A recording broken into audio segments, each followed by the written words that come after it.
you had a little bit of a bigger initial jump on the scene than Jaylen did. And I know he's older than you. You guys were different draft classes. He had a little bit of a slower start to his career. When you first got there, was it pretty obvious that he could be as good as he's been for the last few years? Yeah, for sure. When I was in college, like I've known JB since high school, so I knew like the player he was in high school. And everybody's pretty good in high school, but he went to Cal. Those West Coast college games, I never really stay up to watch.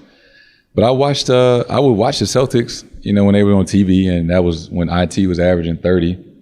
And I remember my first week of getting to Boston, and it was before training camp, so some of the guys were in, we playing pickup and stuff. And two things stood out to me. I didn't realize how good Terry was.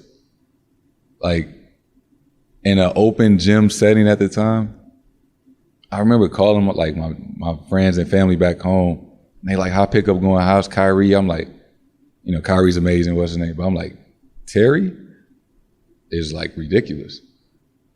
Like, they should like let him do more. And I realized the same thing about JB. I'm like, there are a handful of guys that could go from any team and be who they are. But there's a majority of guys that I think the right situation brings out the best in them. And, JB was a rookie then, and, they had a lot of veteran guys his first year, so he didn't get as much opportunity. And that's all I really credit, I guess, his slower start to. But he's one of the most hardworking guys that I know. And I think the best thing for his career and mine is being on the same team and, relatively same age and position, and pushing each other just every day in the games and in practice, working out together. I think that's been very beneficial for both of us. There's been chatter. There's been a contingent of people that have, in the media, fans, NBA Twitter, that have talked about breaking you guys up, trading one of you. Do you talk with JB about that? Is there an open dialogue about that? Yeah. We've had plenty of talks. I think it's really picked up this year, especially in the beginning of the season.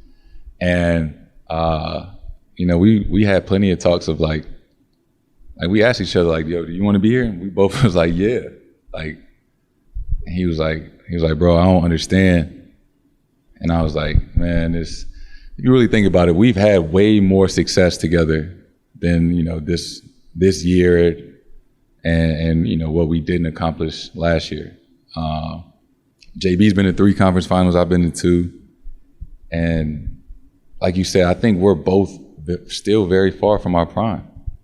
And I think what people don't understand is like, all right, if you want to break us up, the grass is not always greener. Like, there's not a lot of guys in the NBA like JB.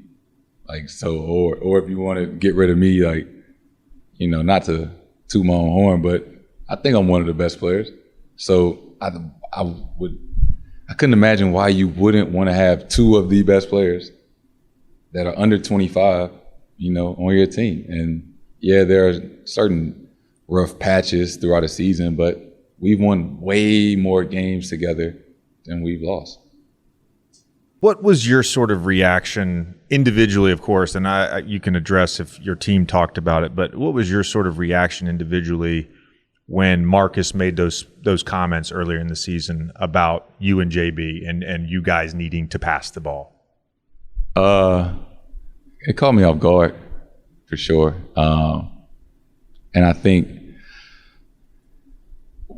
what you have to, I guess, understand, I think with being in the NBA, is